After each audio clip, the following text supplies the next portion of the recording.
I look across the library, from Starswirl, who's reviewing the letter, to Pinky, who's mumbling something about renegotiating her contract, whatever that's supposed to mean. I wonder what goes on inside of her head sometimes, but I think it's probably a pretty strange place. In the background, Spike is reshelving books that came in this morning while I was sleeping off those shots. You ordered a watch? I ask. Yeah, I collect them, says Starswirl. Why? I ask. What? A stallion isn't allowed to have a hobby? I like watches, he says, a bit defensive. I just mean, is it a special watch? Or is the watch store run by some pony who could help us with the time spell? Like that pony who owed you money back in Canterlot? I ask. What do you think watchmaking has to do with theoretical thaumatology? He asks, genuinely confused. I just thought, it would be thematically appropriate and... I trail off as I realize how dumb that sounds, now that I say it out loud. Hey, wait a minute. You can't bring back a watch? What if it falls into the wrong hooves? I say, rather transparently changing the subject. That's 1,600 years of metallurgical developments and all sorts of fine machinery they couldn't make back then. Yeah, I'm reaching. Pinky gasps and rejoins the conversation. Oh my gosh, there could be another new timeline with super advanced machines and stuff, she says. Pinky, that's probably not what would... Pinky is unstoppable. Instead of fighting changelings in the time loop, maybe it'll be robots instead. And like how you were cursed to become a changeling queen in this loop, you'd turn into a monster in that one too. You'd be recursed to become a half-mare, half-machine cyborg. I moan. My hangover is coming back. Pinky, do you want me to show you in the dictionary where they actually define that word?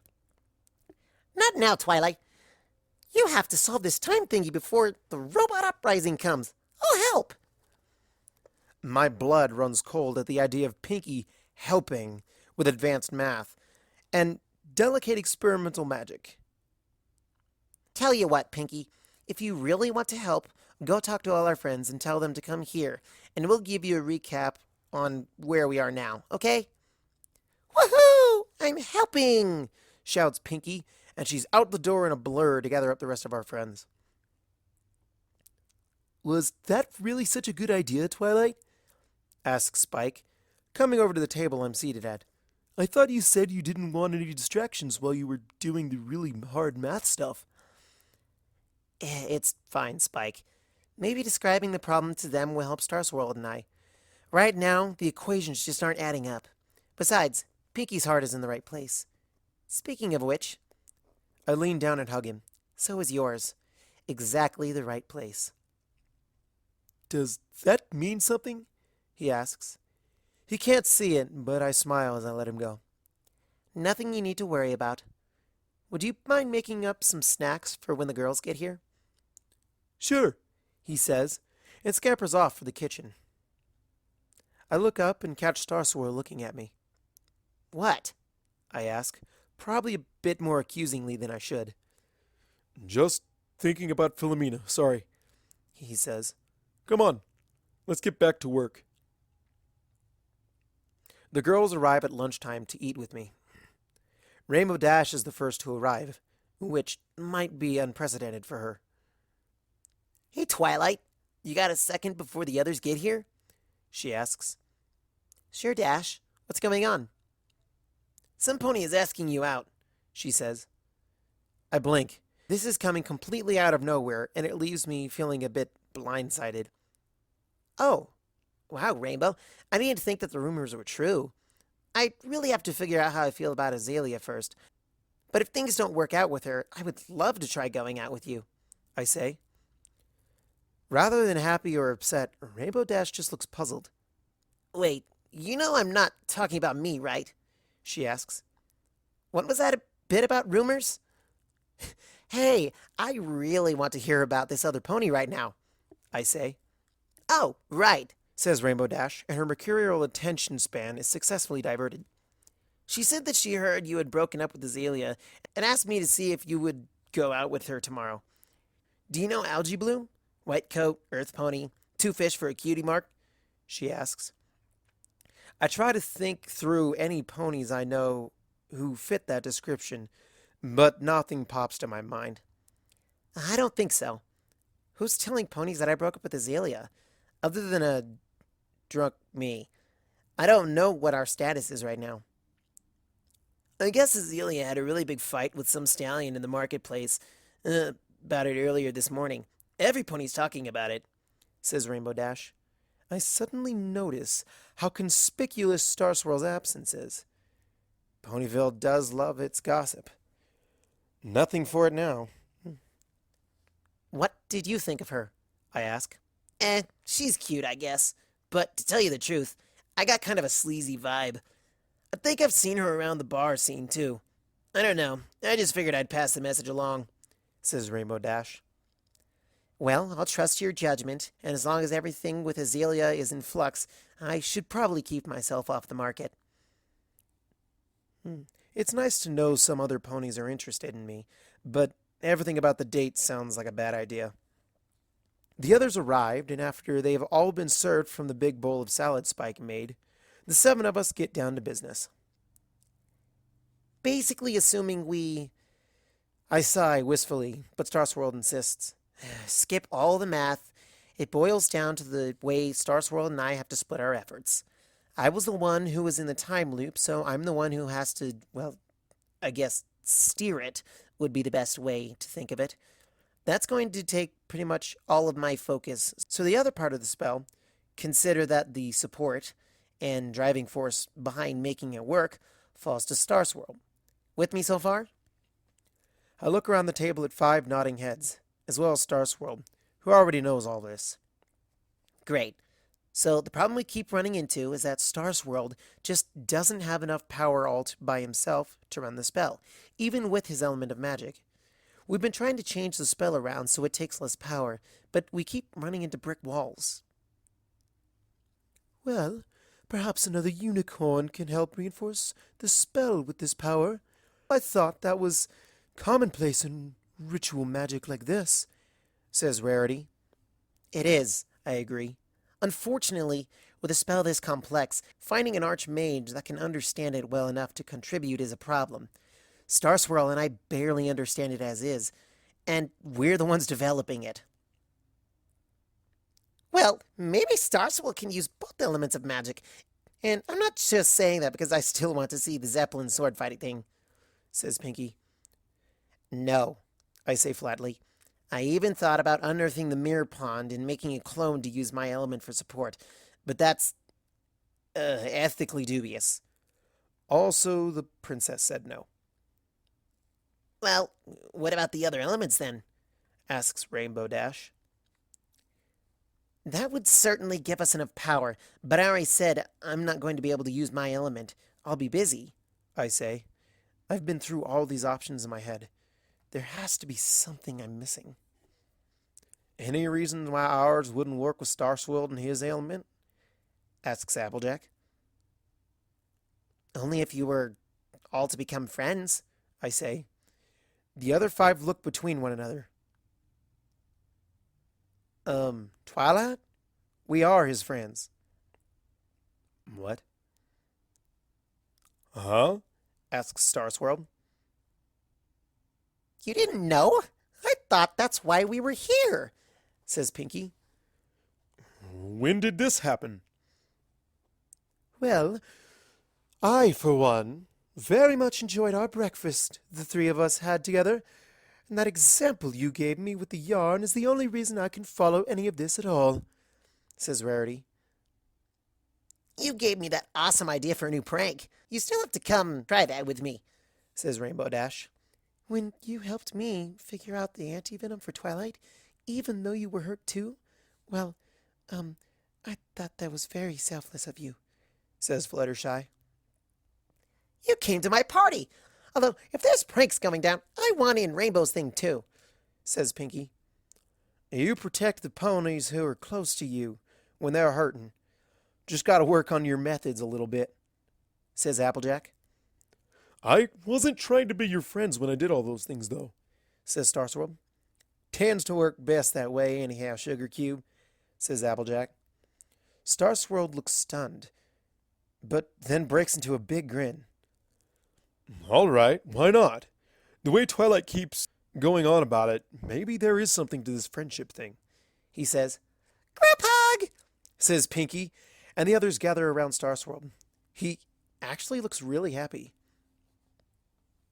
Twilight, are you going to make me put up with these 5 all by myself, or are you coming too? He says. I roll my eyes, but maybe he's not quite as bad as I thought he was. I guess he's earned this. All right, 1 hug. Then I think that there's an old teacher of yours who's been waiting a very long time for the report you're going to be writing her, I say. With a plan in place for dealing with the time spell once and for all, I'm feeling a lot better. There's still a lot to do, both here and in Canterlot, so eventually Star Swirl has to bid us goodbye. The girls head back to what they were doing, and he goes to catch the next train to Canterlot. I'm writing a letter to Princess Celestia, explaining our idea when there's a knock on the door and I open it. And the mayor who I can't decide if I wanted to see again is standing there. Hello, Azalea, I say, and those fleeting moments of good cheer are gone. Hi, Twilight. How are you? She asks. I say nothing, and she looks down and kicks at the dust with her hoof. Could I come in? I'd really like to talk to you. Maybe I could finally get that library card? She says with a hopeful little smile. Celestia, help me. I still get goosebumps from that smile. Sure, I say, and move to let her pass. She steps inside, and I close the door behind her with a thud. Twilight, I'm really sorry for the way I treated you back there in the hospital, she says. She glances up and tries to make eye contact, but then looks away after a moment. I wonder what she's seeing in my eyes. Why did you leave? I ask, and my voice breaks a little on the last word. I can already feel my chest tightening up, and I know my self-control isn't going to last. I was scared, and I was weak when you needed me the most. I didn't know you'd been injected with Changeling Queen venom. I just knew whatever it was had made you so sick. Then you started talking about what you had done. No, not you exactly. I understand that much. This you, the pony in front of me, isn't responsible for what the Changeling Queen did. I didn't think that for even a second. She squeezes her eyes shut, and she's remembering again. But I imagined you doing that, and even you doing that to me, and it made me so scared. Then you should have talked to some pony about it, like me, I shout. She flinches, and I remember the way she did that the last time I touched her. I tried.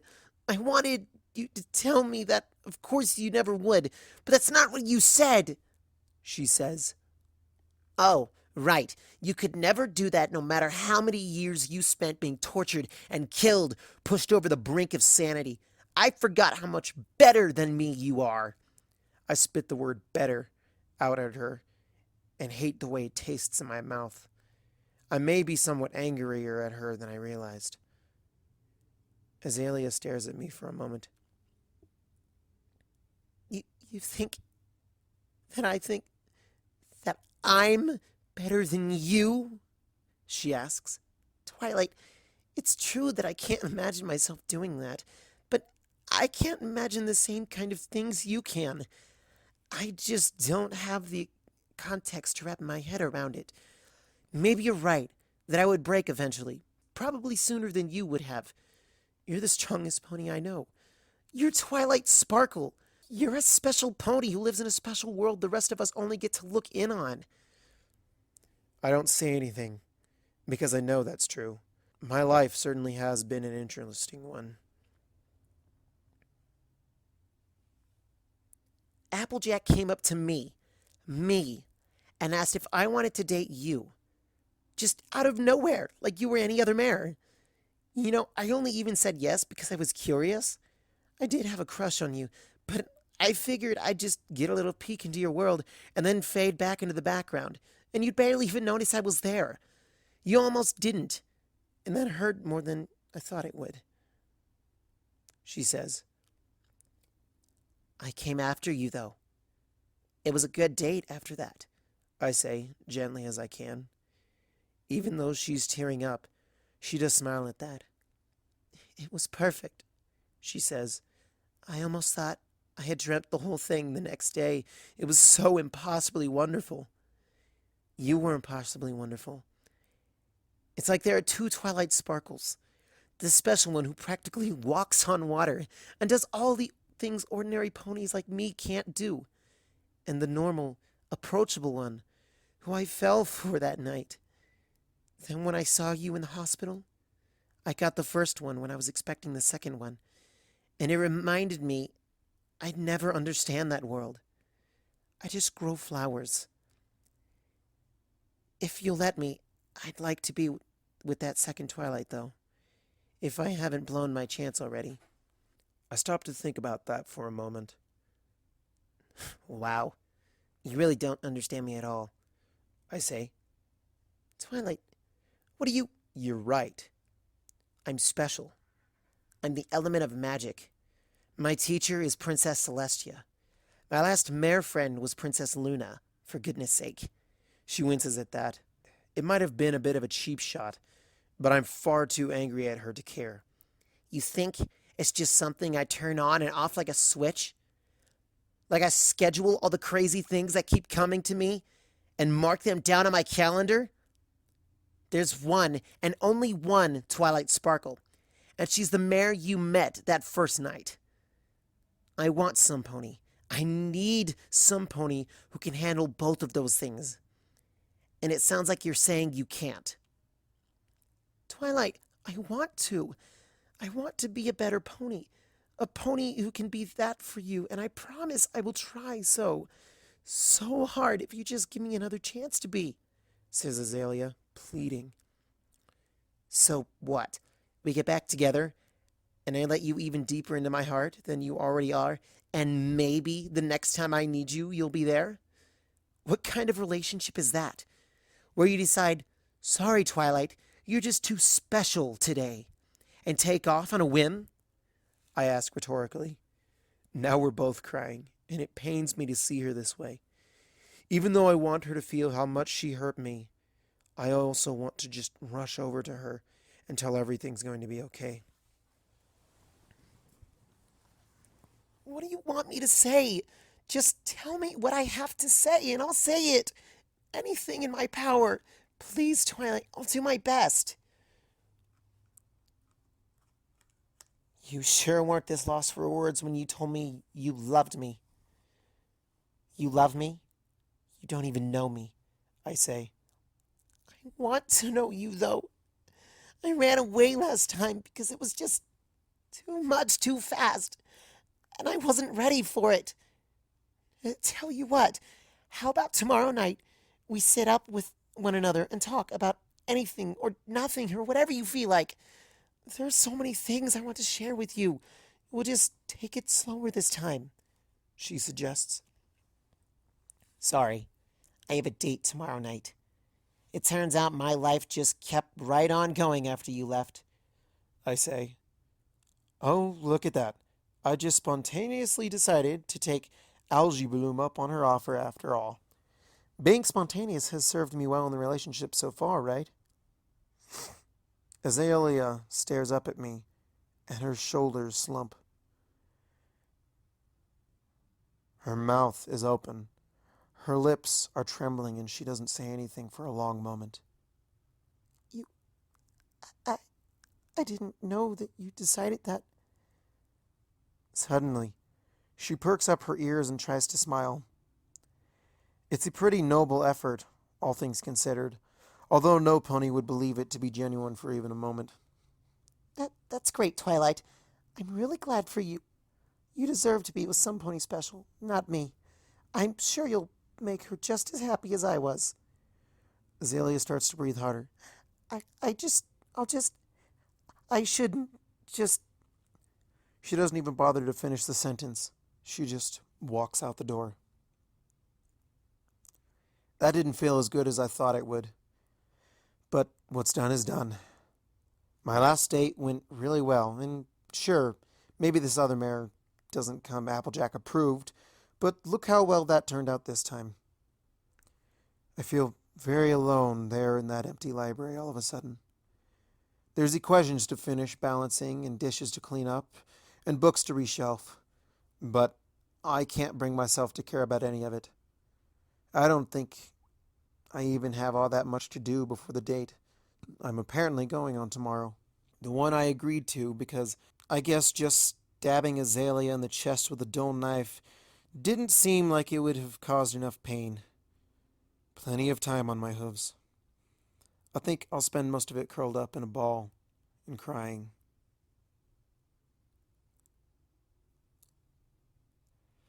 I've managed to mostly cry myself out by the middle of the following day and clean myself up a little bit. I wrote a quick note to Algie Bloom, since I was in absolutely no condition to meet her face to face, saying I was accepting her offer, and she wrote back to let me know that we'd be going somewhere casual, and not to worry about getting dressed up. I'm happy to comply, seeing as I have no desire to spend hours with Rarity fancying me up. I just know that she'll want to talk about Azalea, and right now I just can't. Still, I'm not completely hopeless at doing my own makeup in Maine style. I can at least hide the puffiness around my eyes and make myself presentable. Spike's been shipped off to another Crusaders sleepover, this time at Applejack's. Whatever develops, I'll be ready. She's late. At first, just a minute or two, and I think that the clock is running fast. When it hits 10 after, I start to pace and go recheck the letter to confirm that, yes, she said she'd meet you here when you thought, and no, it hasn't changed since the last 3 times you looked. It's almost a quarter past when there's finally a knock on the door. I'm so high-strung, I completely forget myself and bolt for it immediately. I've opened it before the knocks have finished echoing. The mare, who must be Algie Bloom, is standing there. She wasn't kidding about being casual. Her blue mane is disheveled like she just rolled out of bed. Neither of us are wearing anything, and yet I still feel overdressed. Hi, you must be Algie Bloom. Nice to meet you. I'm Twilight Sparkle. I hope you didn't have any trouble finding the place, I ask. Hi. No, how could I? It's a giant tree in the middle of the street, she says. I guess she's not going to explain why it took her an extra 15 minutes to get here then. Or apologize. Fine, moving on. So, Algie, what did you feel like doing tonight? Dinner, or maybe some sort of show? I ask. Oh, there's a great bar back by my apartment where they know me. We can get some cheap drinks, she says. Well, okay, mingling over a cocktail isn't the worst way to start a date. Sounds like fun. Then what? She looks at me blankly. I guess we'll see what we feel like from there, she says. Remember, Twilight, you're being open-minded. Your date with Azalea started badly, too. Do not start thinking about Azalea again. Tonight is about a fresh start for you. Well, are you ready to get going? I ask. She nods, so I step out and close the library door. Algie Bloom leads the way along the dark streets. So, your cutie mark has something to do with fish. That must be interesting. Ichthyology is a really fascinating field of study, I say, to try and get a conversation going. She laughs. What kind of nerd uses a word like ichthyology? I work at the pet store, keeping the tanks clean mostly. All sorts of slimy plants build up on the top of the water and in the filters, she says. Technically, what she's referring to aren't plants, but I don't think I want to contradict her. It seems like a silly thing to risk starting a fight over. My cutie mark is for being good at magic, although I work at the library and study day to day. I say, once it becomes apparent that any conversation that happens is going to be initiated by me. Do you have any books you've been reading? Favorite authors? I ask. I don't really read much, she says. Somehow I'm not surprised. Oh, I read all the time, I say. Algae Bloom stops. What's that supposed to mean? She asks. Huh? I live in a library, so I guess it's obvious, I say. I don't think I like your tone. You read more than I do, and you're smart, so you think you're better than me or something? She asks. I'm taken aback. I'm sorry, I didn't mean anything like that, I say. Did I just apologize for reading and being smart? Why did I do that? Azalea loved that about me. I love that about me. Whatever, we're here. Head in and I'll get us a round of drinks, says Algae Bloom. Soda for me, I say. The memory of those changeling venom shots Pinky made for her party have turned me off of the idea of alcohol for a while. I walk into the main area of the bar. This place isn't a total dive, but it's close. It's dark. There's only 3 or 4 other ponies standing around, or maybe lurking would be a better word. The cement floor feels gross and sticky under my hooves. The furniture and wallpaper are at least trying to be bright and cheerful, but they're fighting a losing battle against the low lighting. I pick a booth that's reasonably well lit and sit down. Luckily, I'm only there for a minute or so before Algae Bloom returns with a tray sporting 3 glasses. She places the mug of cider down on her side of the table and the cocktail glass full of something green and fruity smelling in front of me along with the soda. Have you had the apple teenies there? You didn't say if you wanted anything other than the soda. I didn't. Algae, why did you ask me out? I ask. The mayor hasn't asked me a single question about myself, or said much of anything. And everything she does say tells me she's all wrong for me. She shrugs. I heard you broke up, and I thought you might be in the mood for some short and casual rebound thing. Forget about Azalea. I've dumped mares before, and been dumped too. Believe me, something like this hurts a lot less. You don't care about me, and I don't care about you. We're just using each other to get what we both want.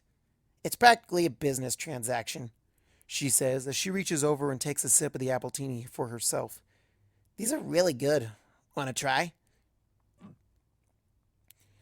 I sigh and take a sip, just to humor her. My face twists up as I taste it. A little strong, I say as I lower it back down. Look, if you don't want to hang around here, let's just skip ahead to going back to my place. I know lots of ways to make you forget all about her for the rest of the night, says Algae.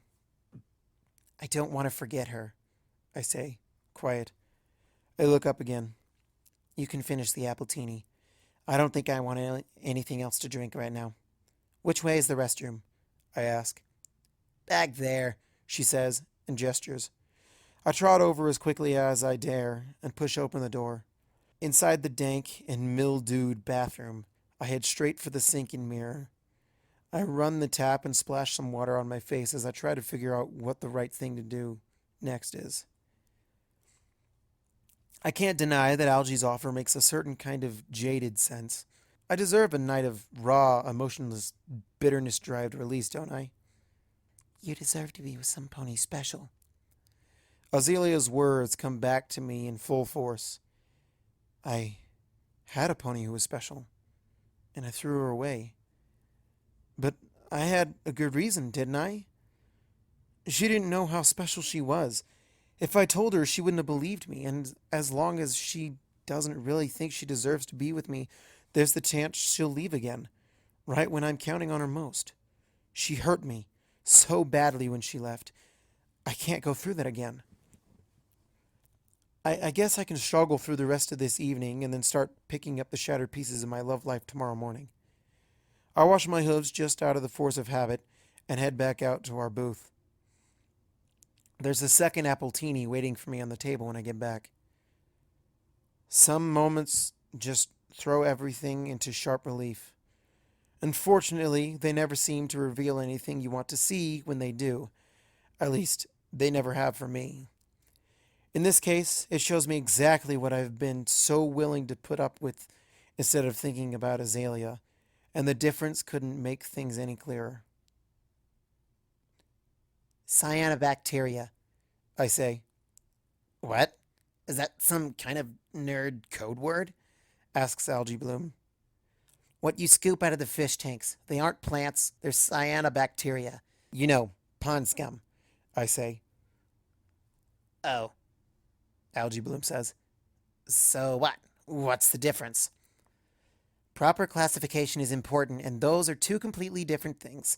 Just because you don't appreciate them doesn't mean they aren't good and important things. They provide something like 20 or 30% of Equestria's oxygen, and they're essential to the nitrogen cycle too. None of us would even exist without them, I say. Well, to me, they're just squeaky or worthless ooze, says Algae. They survive almost anywhere, you know, I say. From salty ocean water to rock desert soil. You could try to kill them over and over again, but they just always seem to bounce back. I just want you to know so that if some other mayor in the future thinks it's clever to tell you that you're pond scum because you've treated her the way you're treating me, it's not as much of an insult as you think. If anything, it's an insult to the cyanobacteria. Frankly, you aren't worth cyanobacteria's attention, I say. Algae Bloom just doesn't care at all.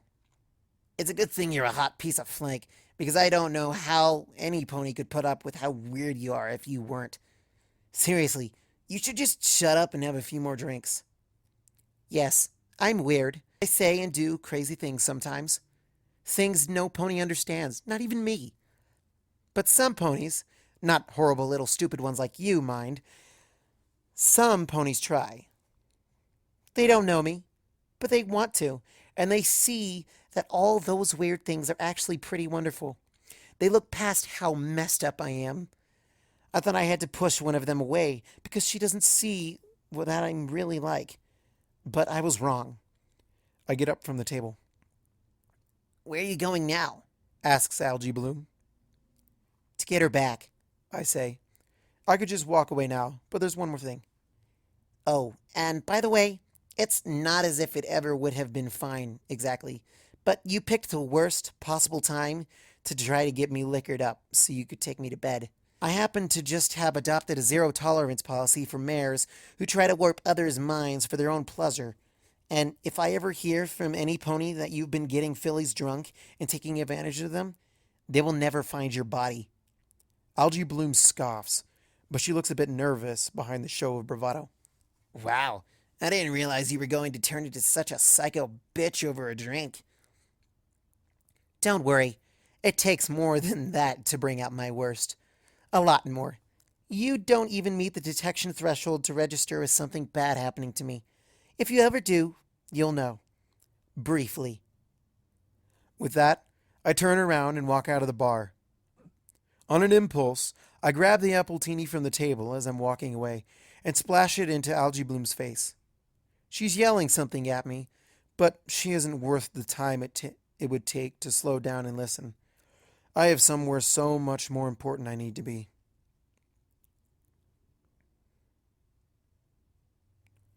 "20 minutes later, I'm pounding on a front door and hoping to Celestia I remembered this address correctly. And just when I'm about to give up hope, Azalea opens it. Twilight, what are you doing here? Didn't you have a date tonight? She asks. We're even now, I say. Huh? On second chances. Last time we went out, you gave me a second chance to prove myself. It's only fair that I return the favor. Please, say you'll consider it, I say. That's sweet, Twilight. I just don't know what I can do that's going to change your mind. I want to, but... Put this on. I hoof her the wing restraints I grabbed on the way over. An old pair of Rainbow Dash left at my library way back when, and never bothered to reclaim. Why? Asks Azalea. Please, just trust me. Azalea looks at the harness and slides it on. It's designed so that the tension forces a Pegasus' wings against their sides for muscle building exercises, and I fiddle with it to turn the resistance all the way up. She tries to move her wings, but can't. Come with me. I want to show you something, I say. Azalea follows me, puzzled, but neither of us say anything as we walk through the night. I glance up at the new moon and offer up a quick prayer to Luna in my head. It's not long before we reach the wide, dark, and deep lake that serves as the Ponyville Reservoir. It's on the other side, I say. I take a deep breath and channel my magic. I step out onto the surface of the water and it holds. I take a few more steps and then turn back to where Azalea is standing on the shore, gaping. I'm special, Azalea. You said that you thought of me as a mare who walks on water? Well, you were right. But I don't want to walk alone, I say. I can't fly in my harness. Just give me 1 second and I'll... No, I say. You're missing the point. I want you to walk with me. If for some reason you don't think you're worthy or don't believe it's possible, fine. I'll find some pony who can. But I think you can be that pony, Azalea. I believe in you. Azalea dips the tip of her hoof into the water. She doesn't realize the spell won't work without her putting more of her weight on it, but I'm not going to explain that to her. Twilight, this isn't fair. You're a unicorn and I'm not. How am I supposed to follow you? I shrug. I'm walking to the other side, and I'm not coming back this time. You can either stay there, or you can come take a leap of faith and find out if you're special or not. Maybe it ends well and maybe it doesn't. I can't see the future. It's your call. With that, I turn and begin to walk away. Twilight! She calls after me. Twilight! I just keep walking. I hear a scream of frustration from behind me, and just as I glance back, she leaps. Oh, thank Celestia, she leaps. She lands on the water's surface, flat on her belly, with her legs outstretched and the surface jiggles but supports her. Her eyes are squeezed shut, but when she opens them, she sees me smiling back at her. She rises to her hooves in amazement. I'm doing it! She cries out with joy. Twilight, I'm doing it! I can walk on water when I'm with you. I love you too. Azalea rushes over and tackles me, laughing, and we bounce on the surface of the water. When we come to a stop, she looks into my eyes and I see a hunger there. We both go in for the kiss at the same time, and it's better than anything I've ever felt because I'm sharing it with her. Her forehoof slides down my belly, low enough that her meaning is perfectly clear. What, right now? I ask. Always wanted to try this on a waterbed, She says, without looking up at me, her hot breath against my neck. She presses herself against me. The harness is a bit awkward, so I release the buckles and her wings are free to snap open, fully erect. I hold her tight and run a hoof along her back. If I remember my Pegasus anatomy right, there should be a cluster of nerves right about... When she gives out an ecstatic little gasp, I know I found it. I bet I can guess what you like, little Miss Magic, she says. She pulls herself further up and starts to plant kisses on my forehead, right at the base of my horn. My eyes go wide. Azalea, wait! I'm going to lose it! I try to warn her. Already? I didn't know this felt that good, she says. She moves in again. No, I mean, I'm going to lose the... Too late. With my magic otherwise occupied, the universe notices that the surface tension of the lake should not, in fact, be able to bear the weight of two mares. We plunge into the icy water. We come up gasping for breath. Ah, it's freezing, says Azalea. Luckily, we aren't too far from the shore, and we paddle back as quickly as we can. We get out and shake off, but we're shivering. I look over at Azalea, and she's grinning anyway. Don't say it. Don't even think about saying it, I warn her. Gee, Twilight, you really know how to get a mare all wet. I groan. She just had to say it. I magic us up a blanket from back at the library, and Azalea flies up into the nearby trees to gather some branches. Soon, we're snuggled up against each other for warmth in front of an impromptu campfire. Twilight, asks Azalea. It's a good thing she did. I was halfway to falling asleep in her arms. Mm-hmm. You never actually finished telling me about the other timeline, you know. My eyes snap open. I'm wide awake now. What do you mean? I ask. You'd just gotten to the part where you were in the vault, when I couldn't take it anymore and I stopped you. If you want to tell me the rest, you can. I won't run away again. I bite my lip. I did something really bad, I say.